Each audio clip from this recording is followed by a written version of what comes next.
오늘 이 저녁 시간 함께 읽을 하나님의 말씀 사무엘상 5장 2절부터 4절까지의 말씀입니다.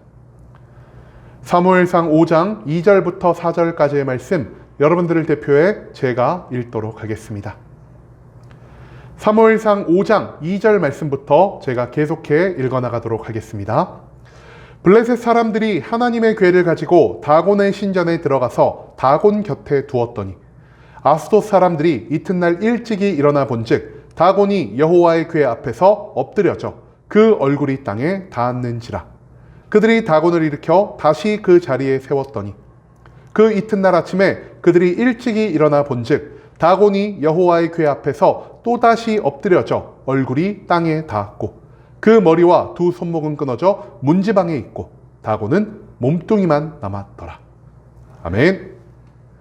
오늘 이 시간 우리는 이스라엘만이 아닌이라는 제목을 갖고 오늘 우리가 읽은 하나님의 말씀 함께 나누는 시간 갖도록 하겠습니다.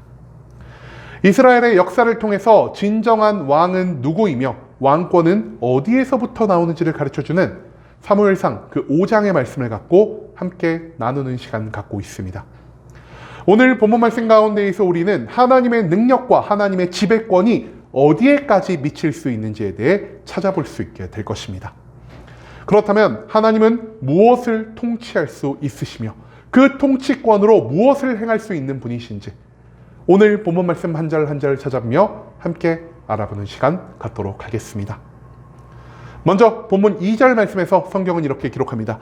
블레셋 사람들이 하나님의 궤를 가지고 다곤의 신전에 들어가서 다곤 곁에 두었더니 2절 말씀에서 우리는 하나님의 언약궤가 블레셋의 어디로 이동했는지에 대해 찾아볼 수 있게 될 것입니다. 이스라엘은 블레셋과의 전쟁에서 한 차례 패배를 경험한 다음 이 전쟁에서 온전히 승리하기 위해 하나님의 언약궤를 사용하기로 결정하였습니다.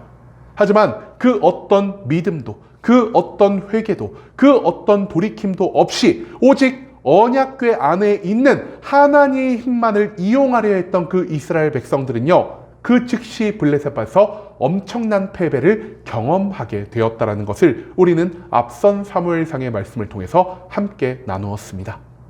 그리고 전쟁의 승리와 더불어서 언약궤를 빼앗은 블레셋은요, 그 승리의 기쁨을 마음껏 만끽할 수가 있었다는 것이죠. 블레셋은요, 역사적으로 봤을 때 이스라엘보다 훨씬 강력한 민족이었습니다. 그럼에도 불구하고 블레셋은 이스라엘과 맞닥뜨릴 때마다, 그들과 전쟁을 치를 때마다 번번이 패배하는, 우리로선 조금 이해하기 힘든 모습을 보였다는 것이죠. 블레셋은요, 자기들이 이스라엘에 패배한 것이 아닌 이스라엘의 신 하나님에게 패배했다라는 사실을 알고 있었습니다. 그런데 이번 전쟁에는 하나님의 언약궤가 전쟁터에 나왔음에도 불구하고 우리가 승리를 하는 최초의 경험을 하게 되었다는 것입니다.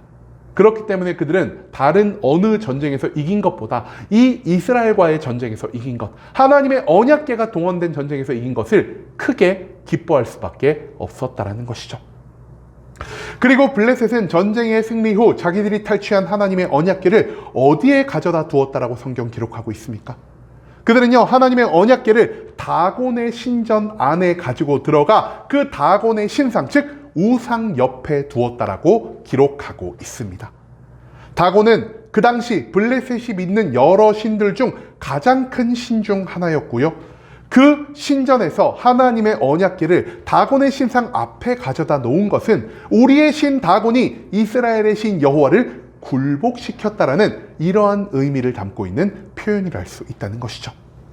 자기의 백성을 전쟁에서 승리케 하지도 못하고 자기의 상징이라고 할 수 있는 언약궤마저 빼앗긴 신과 그 신을 믿는 이스라엘은 더 이상 우리의 상대가 되지 못한다라는 그 블레셋의 교만한 모습이 오늘 이 본문 말씀 가운데에서 굉장히 잘 드러나고 있다는 사실을 우리는 짚고 넘어갈 필요가 있다는 것입니다. 그 다음 이어진 3절 말씀에서 성경은 이렇게 기록합니다. 아스돗 사람들이 이튿날 일찍이 일어나 본즉 다곤이 여호와의 궤 앞에 엎드려져 그 얼굴이 땅에 닿았는지라. 그들이 다곤을 일으켜 다시 그 자리에 세웠더라. 이 3절 말씀에서 우리는 다곤의 신전 안에 들어간 하나님의 언약궤가 어떠한 사건을 일으켰는지에 대해 찾아볼 수 있게 될 것입니다. 그 다음날 아침 블레셋 사람들이요, 자기가 믿는 신 다곤을 섬기기 위해 그 신전 안으로 들어왔습니다. 그리고 그 신전 안에 들어왔을 때 그들은 놀라운 사건 하나를 목격할 수 있게 되었다는 것이죠. 그들이 목격한 건 무엇이었습니까? 너무나 크고 너무나 무겁고 너무나 위대하게 세워진 다곤의 신상이요, 하나님의 언약궤 앞에 엎드려져서 그 머리가 땅에 닿은 것을 그들이 목격하게 되었다는 것이죠. 한마디로 다곤의 신상이 하나님께 절하고 하나님께 경배하는 것과 같은 모습이 만들어지게 되었다는 것입니다. 이것은 하나님이 다곤을 완전히 패배시키시고 다곤을 완전히 무력화시키셨음을 나타내는 표현이 될 수가 있겠습니다. 당시 사람들, 특히 블레셋 민족들은요, 전쟁이 인간과 인간, 나라와 나라, 민족과 민족이 벌이는 것이라 생각하지 않았습니다. 당시의 전쟁은요, 신들과 신들이 맞붙는 것이고요, 그 신의 능력을 부여받은 민족들이 신을 대리하여 전투를 벌이는 그 전투의 장으로 이해되었다는 것이죠. 그리고 전쟁에서 승리하고 그 전쟁의 승리를 거둔 신은요, 이전보다 훨씬 더 많은 능력, 이전보다 훨씬 더 큰 영토를 가지고 더 많은 영향력을 이 세상 가운데 끼칠 수 있다는 것을 저들은 생각하고 있었습니다. 그렇기 때문에 지금 전쟁에서 패배하여 자기의 성스러운 물건인 언약궤까지 빼앗긴 여호와는 그들 입장에서 어떤 신이 되었겠습니까?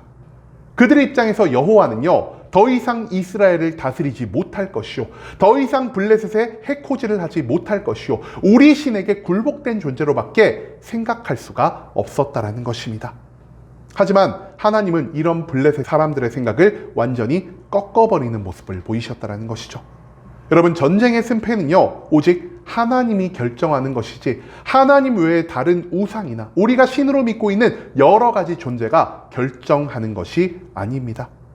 하나님이 약하고 하나님이 능력이 없어서 블레셋이 이스라엘을 이긴 것이 아니라 하나님이 이스라엘을 회개와 돌이킴의 길로 인도하시기 위해 블레셋을 사용하셔서 하나님이 이스라엘을 패배로 이끌었다라는 사실을 우리는 이 말씀 가운데에서 다시 한번 기억할 필요가 있다는 것입니다.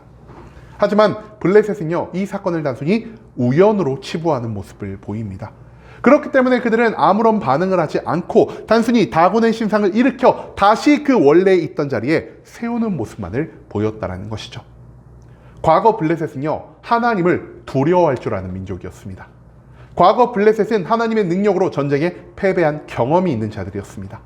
하지만 하나님의 언약궤가 동원된 그 전쟁에서 승리를 하였기 때문에 더 이상 그들은 하나님을 두려워하지 않게 되었고요, 더 이상 그들은 하나님의 능력을 믿지 않게 되었기 때문에 그들은 이 사건 가운데 드러난 하나님의 능력을, 하나님의 영향력을 인지하지 못하고 있다는 것을 우리는 이 3절 말씀 가운데에서 찾아볼 수가 있다는 것입니다.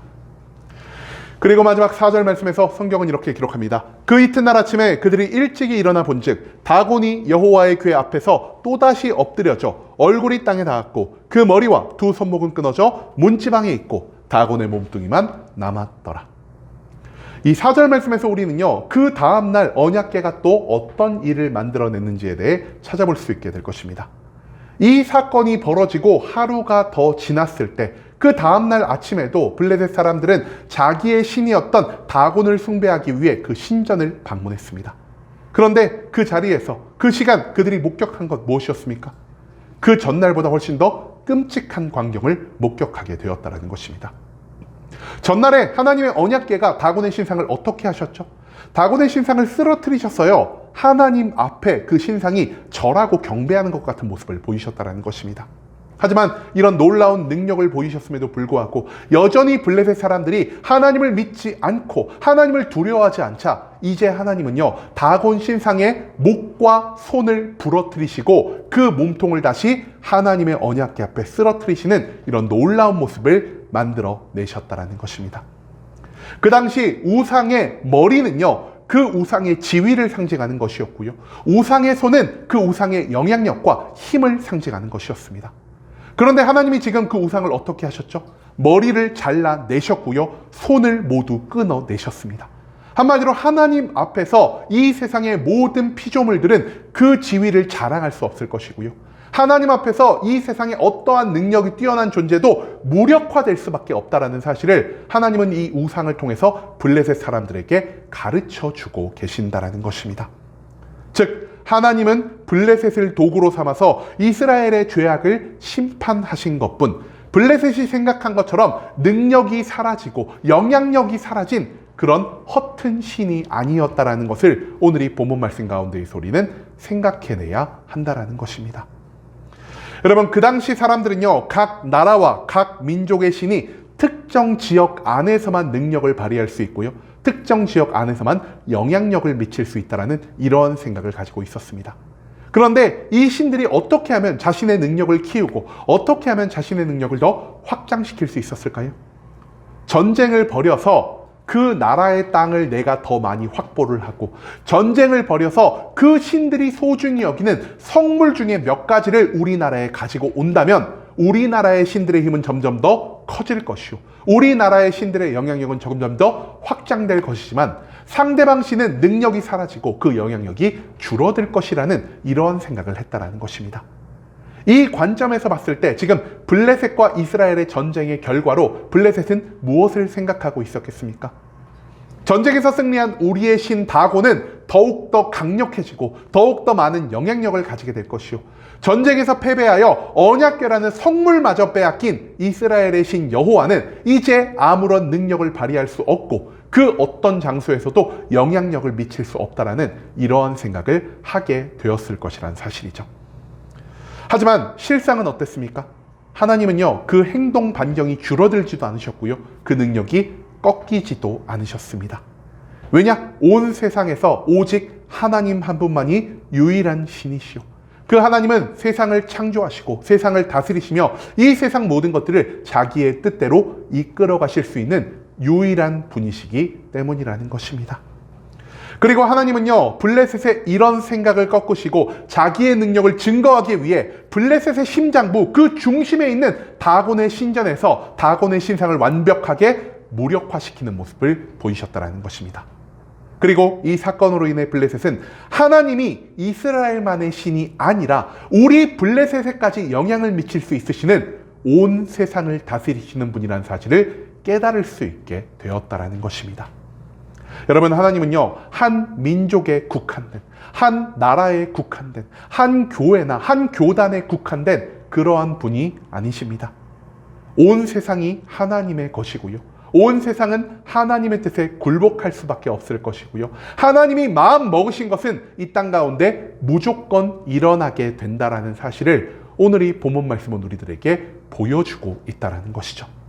즉 세상의 모든 것이 하나님의 뜻과 하나님의 계획 안에 있으며, 그렇기 때문에 이 세상 모든 존재가 진심으로 믿고 진심으로 순종해야 하는 것은 다른 모든 것이 아닌 오직 하나님 한 분이 되어야 한다는 것을 하나님은 오늘 이 말씀을 통해서 우리들에게 가르쳐주고 계신다는 것입니다. 여러분, 이제는 단순히 하나님을 믿는 자들의 신, 그리고 교회 안에서만 능력을 보이는 신으로 이해하지 않을 수 있기를 원합니다. 온 세상을 창조하신 하나님은 언제나 어디서나 자기가 원하는 모든 것들을 이룰 수 있으신 분이시며, 자기의 능력을 이 땅 가운데 보이시며 자신이 존재를, 자신의 살아계심을, 자신의 전지전능함을 증거하시는 분이라는 사실을 우리는 오늘 본문 말씀을 통해서 다시 한번 배울 수 있게 된다는 것입니다. 온 세상을 다스리시고 이 세상의 모든 것을 자신의 뜻대로 움직일 수 있는 분은 오직 하나님 한 분밖에 없다는 사실을 확신하며, 다른 모든 것이 아닌 하나님 한 분만을 믿고 하나님이 예비하신 모든 좋은 것들을 온전히 누리며 살아갈 수 있는 순복음 함께하는 교회 모든 성도님들이 될 수 있길 간절한 마음으로 소망하겠습니다.